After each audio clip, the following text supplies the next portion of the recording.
नमस्कार साथियों, स्वागत है आप सभी का आपकी अपनी पाठशाला पर। मैं हूं अंकित अवस्थी। आप हैं मेरे साथ में एक ऐसी खबर का जिक्र करने के लिए जिसने कल से भारत के अंदर एक सनसनी क्रिएट कर दी है। दिल्ली के अंदर लगातार हो रही ये हरकतें सभी को सोचने पर विवश कर रही हैं कि क्या दिल्ली की सुरक्षा व्यवस्था में हाल ही में कोई ढील आई है। ऐसा क्यों कह रहा हूं? क्योंकि हाल ही में संसद पर भी हमले का प्रयास हुआ था। संसद के अंदर कुछ लोग स्मोक बॉम्ब लेकर अंदर एंट्री कर गए थे और अब हाल ही में इजरायली दूतावास, जो कि 3 लेयर सिक्योरिटी के साथ में है, इजराइल जिसको हमास के साथ जो कॉन्फ्लिक्ट चल रहा है वो पूरी दुनिया के बीच में केंद्र का चर्चा का विषय बना हुआ है, उसके दूतावास के बाहर कल शाम को एक ब्लास्ट हुआ है।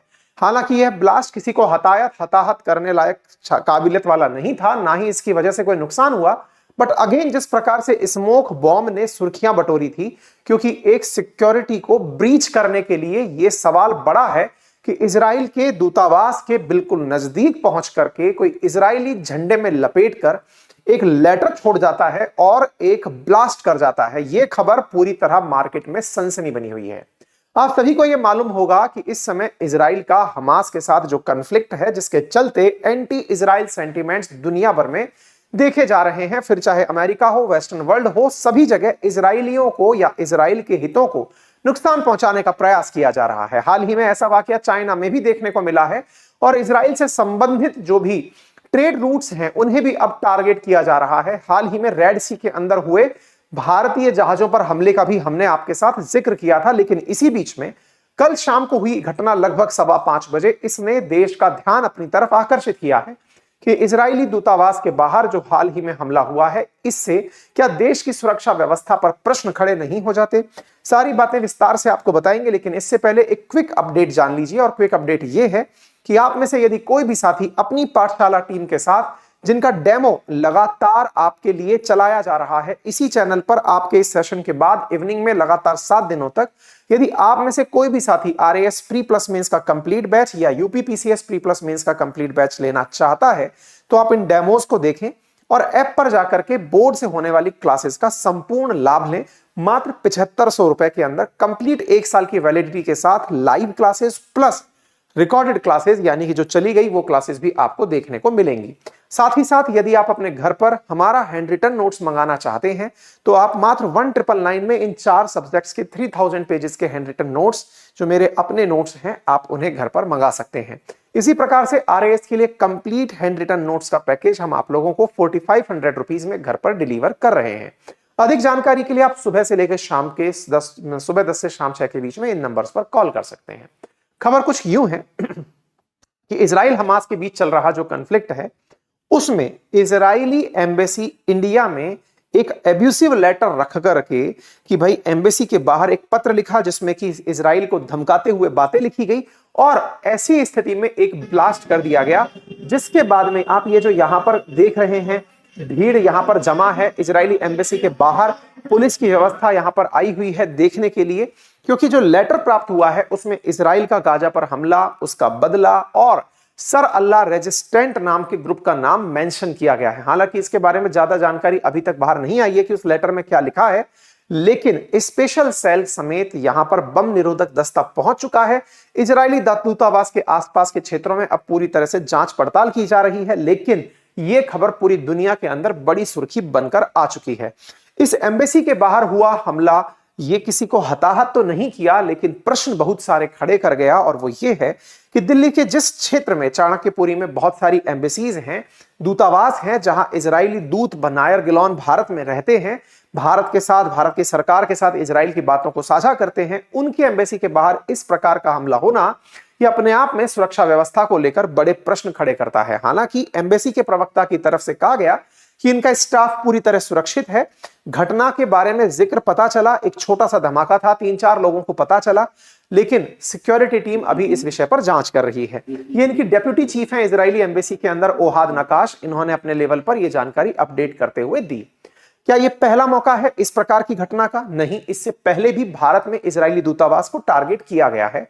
2021 और 2012 में भी इजरायली दूतावास को टारगेट किया गया है, क्योंकि इजराइल के साथ जिन भी देशों को परहेज है वो इजरायली दूतावास जहां जहां हैं उन्हें टारगेट करने का प्रयास करते हैं। जो लेटर प्राप्त हुआ है उसकी फॉरेंसिक्स जांच की जा रही है।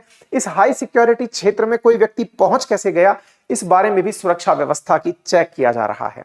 आपको याद हो वर्ष 2021 में एक ऐसा ही बॉम्ब इजरायली एम्बेसी के बाहर दिल्ली के अंदर ब्लास्ट हुआ था और उसके अंदर 2 संदिग्धों की तस्वीर बाहर निकलकर आई थी।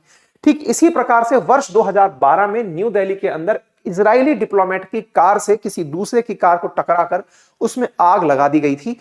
इजराइल ने इस बात पर ईरान को ही जिम्मेदार ठहराया था 2012 में। यानी यह माना जाता है कि इजराइल और ईरान के बीच की जो कट्टर दुश्मनी है वो दुश्मनी दुनिया भर के अंदर देखी जाती है। इजराइल कहता है कि ईरान की जो कुद्स फोर्सेस हैं उनके द्वारा इस प्रकार के हमले इजरायलियों को ध्यान में रखते हुए किए जाते हैं। ऐसी स्थिति में ईरान का इस बॉम्ब धमाके के पीछे होना भी माना जा सकता है, क्योंकि हर बार इजराइल का जो सबसे बड़ा दुश्मन है उसमें ईरान का नाम निकल कर आता है कि कहीं ईरान तो इस हमले के पीछे नहीं है। ये सारी टाइम्स ऑफ इजराइल की कटिंग्स हैं जिनमें पूरी डिटेल्स के साथ बातें बताई गई। ईरान का नाम क्यों आ रहा है, अब उसकी तात्कालिक वजह जान लीजिए। इस तस्वीर को अगर आप ध्यान से देखें तो इसमें 2 व्यक्ति आपको दिखाई दे रहे हैं। एक व्यक्ति जो आपको यहां दिखाई दे रहे हैं ये है कासिम सुलेमानी। कासिम सुलेमानी असली में वो व्यक्ति हैं जिन्हें यूएस ने इराक के अंदर ड्रोन हमले में मार गिराया था। ये कुद्स फोर्सेस जो ईरान की हैं, जो ईरानी रेवोल्यूशनरी गार्ड्स फोर्सेस हैं, उनके हेड हुआ करते थे। इनको मार गिराया था जिससे ईरान बहुत ज्यादा बौखलाया था। यही कारण है कि ईरान ने एंटी इजराइल सेंटीमेंट हमास में, हिजबुल्लाह में, हूतियों में भरा और जिसका परिणाम आप इन दिनों देख रहे हैं। हाल ही में इजराइल द्वारा सीरिया में ईरान के इन्हीं सुलेमानी का बिल्कुल राइट हैंड ये व्यक्ति, सुलेमानी तो नहीं बचे। अब ये जो व्यक्ति आपको दिखाई दे रहा है इस व्यक्ति का नाम है राजी Mousavi.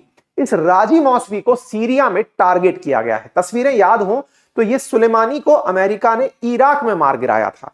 US strike in Iraq killed Qasim Soleimani, और ईरान की फोर्सेस के ये वो व्यक्ति थे जो कि अंतरराष्ट्रीय स्तर पर अमेरिका और इजराइल को टारगेट किया करते थे। अमेरिका के द्वारा एक ड्रोन हमले में कासिम सुलेमानी को टारगेट किया गया था। यह खबर बहुत ज्यादा हमने आपके साथ डिस्कस भी की थी। और अब क्या हुआ है, उसका जो व्यक्ति, जो राइट हैंड व्यक्ति है, टॉप मैन था सुलेमानी का, सुलेमानी के जाने के बाद जो चीजें संभाल रहा था, उसे सीरिया के अंदर इजरायली सेना ने मार गिराया है।